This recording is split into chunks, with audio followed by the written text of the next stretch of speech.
วัสดีค่ะกลับมาพบกับฝนนะคะในช่องสวนอุ่นดินค่ะคลิปนี้นะคะฝนจะพาเพื่อนๆมาทำความรู้จักกับไม้ด่างที่ตอนนี้เริ่มหายากแล้วนะคะในตลาดต้นไม้และต้นนี้นะคะก็คือต้นอโกนิมาอัญมณี3สีค่ะหรือว่าอโกนิมาด่างนั่นเองนะคะที่บอกว่าเริ่มหายากเพราะว่ากระแสไม้ด่างในตอนนี้ทำให้ราคาไม้ด่างนะคะหลายๆตัวเนี่ยเริ่มสูงขึ้นค่ะรวมถึงอโกนิมาอัญมณี3สีนี้ด้วยนะคะหลายๆสวนเขาก็เลยจะเก็บเพื่อทำจำนวนก่อนหรือว่ารอให้ราคาสูงขึ้นอีกนิดถึงจะปล่อยออกมาค่ะส่วนตามร้านต้นไม้นะคะที่ฝนไปดูมาก็คือไม่เห็นแล้วนะคะเพื่อนๆหาดูตามร้านก็คือไม่มีแล้วแต่ว่าถ้าในพื้นที่ของเพื่อนๆนะคะพอจะมีก็หาได้ก็ควรจะรีบหาไว้นะคะเพราะว่าก่อนที่ราคาของเขาจะแพงกว่านี้เนาะและนอกจากที่ฝนจะพาเพื่อนๆนะคะมาทำความรู้จักกับอโกนิมาอัญมณี3สีแล้วนะคะฝนก็จะพาเพื่อนๆมาดูเทคนิควิธีการเลี้ยงให้ใบและสีของเขานะคะสวยด้วยค่ะส่วนลักษณะของต้นอโกนิมาอัญมณี3สี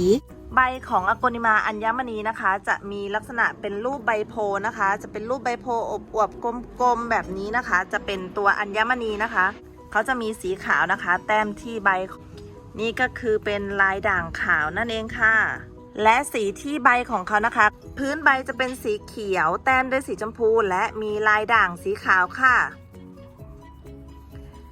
ส่วนเส้นกลางใบของเขานะคะก็จะเป็นสีเขียวค่ะในบางใบนะคะก็อาจจะมีสีชมพูนะคะระเรื่อปนอยู่นะคะแต่ถ้าเราดูเผินๆเนี่ยก็จะเป็นสีเขียวนะคะส่วนหลังใบของอโกนิมานะคะอัญมณี3สีจะมีลักษณะด่างถึงหลังใบแบบนี้เลยค่ะด่างถึงหลังใบแบบนี้เลยนะคะเราสามารถมองเห็นทะลุไปอย่างนี้เลยนะส่วนก้านใบนะคะส่วนก้านใบลงมาตรงนี้ค่ะจะเป็นสีเขียวนะคะและวิธีเลือกซื้อต้นอโกนิมาอัญมณี3สีนะคะก็ควรจะเลือกที่มีหน้าขาวๆแบบนี้เยอะๆนะคะ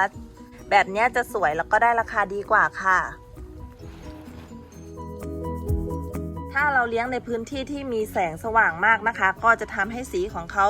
ดรอปลงนะคะแต่ว่าใบของเขาเนี่ยก็จะกลมสวยแบบนี้นะคะแต่ถ้าเราเลี้ยงในพื้นที่ที่ร่มเกินไปนะคะสีของเขาจะเข้มค่ะแต่ว่าใบจะยาวนะคะเพราะว่าเขาจะยืดหาแสงนั่นเองฉะนั้นถ้าเราอยากจะให้เขานะคะมีลักษณะที่สมส่วนนะคะหรือว่าสวยเพียงพอเนี่ยเราก็ต้องสังเกตนะคะว่าเรานำเขาไปวางที่จุดไหนแล้วใบของเขาสวยสีค่อนข้างเข้มนะคะอย่างต้นนี้นะคะที่เพื่อนๆเห็นนะคะก็ใบของเขาเนี่ยจะเป็นรูปใบโพแบบนี้เลยค่ะหัวใจสวยมากส่วนสีเนี่ยก็จะเป็นสีชมพูสดจัดเลยค่ะ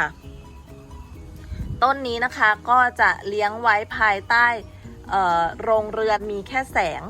สงแบบที่ไม่ได้แสงส่องถึงด้วยนะคะจุดที่วางเขาอยู่อะค่ะเป็นแค่แสงเท่านั้นแสงที่ส่องเข้ามาแต่ว่าไม่โดนต้นของเขานะคะและนี่นะคะก็เป็นลักษณะของอโกนิมาอัญมณี3สีหรือว่าอโกนิมาด่างของเรานั่นเองค่ะที่วันนี้นะคะฝนได้พาเพื่อนๆมาทำความรู้จักกันและถ้าใครนะคะมีโอกาสได้เจอนะคะก็ควรจะรีบเก็บไว้เลยนะคะเพราะว่าต้นนี้นะคะเริ่มที่จะหายากแล้วนะคะ